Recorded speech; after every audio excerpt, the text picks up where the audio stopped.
สบายดีขอต้อนรับสู่การประจนภัยสุดยิ่งใหญ่ของส่องฮัดพาเบิงที่เขื่อนสิกมาหนึ่งเมื่อนี้ขอยจะออกเดินทางโดยการผสมผสานการเดินทางการพักผ่อนและแน่นอนที่ขาดบ่ได้ก็คือวิธีการหาป่าของข่อยเนาะว่าจะใส่อุปกรณ์อีหยังแหน่การล่อท่าไปเบิ่งนำกันเด้ออยู่ในคลิป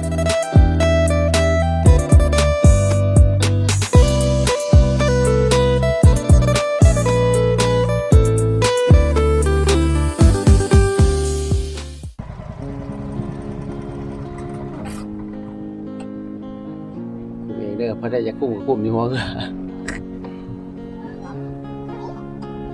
พวกลูกพวกเราพวกเนาะ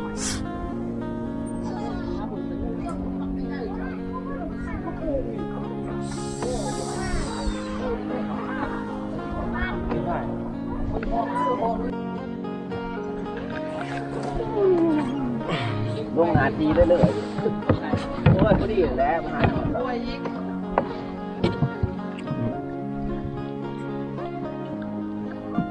เรือใหม่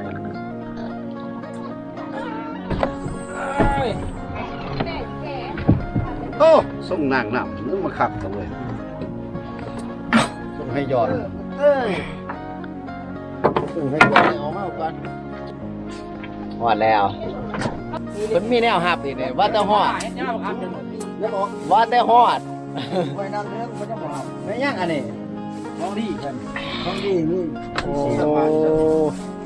แต่ที่ว่าไปกินเจ้าเมียบกหน่อยเอามาแกะ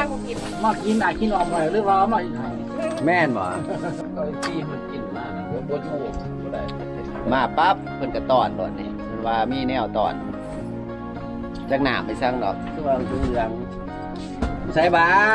กล้องยังจับอยู่บ่ได้เฮ็ดเอาแล้วว่าบ่เสนอเขาบ่รู้แล้วบ่อ้ายน้องเอาสุดเร็วเด้อสุดเร็วเด้อเอาคนที่ให้มันแน่ว้าวมันจะกินได้จ้องเลยกินร้อนไม่อยากจะว่าอีกไอ้ชอบแม่นี่แล้วเอาเด้อไปเด้อโอเคโอ้ส่งมานเด้ออ้ายเด้อสุขภาพแข็งแรงบ่มาบอกถูกบ่เอาไว้ก็ไว้ข้างนอกก่อนก็ได้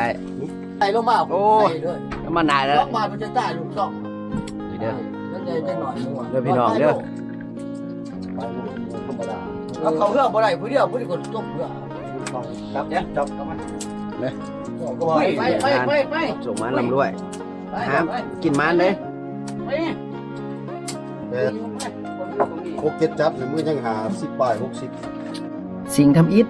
เพิ่นเอามาตอนกะเบิ่งน้ำกันนี่แหละว่าเพิ่นเอาอีหยังมาตอนก่อนคนลาวก็แบบนี้แหละเนาะไปมาหาสู่ยื้อยามถามข่าวก็คือสิบ่มีหยังหลายนอกจากการผาการโอการล่มการทักทายสบายดีกันและที่สำคัญเพิ่นได้มีแนวมาเย็นกึกๆกอกๆพุ่นว่าเพราะได้ปากโซกันสุราถ้าเฮาใส่มันหาเรื่องมันก็จะได้เรื่อง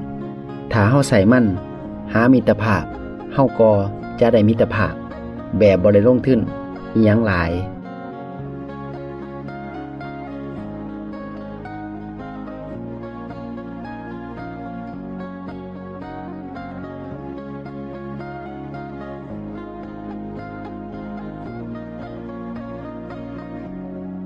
และก่อนสิพักผ่อนมื้อแรกนี้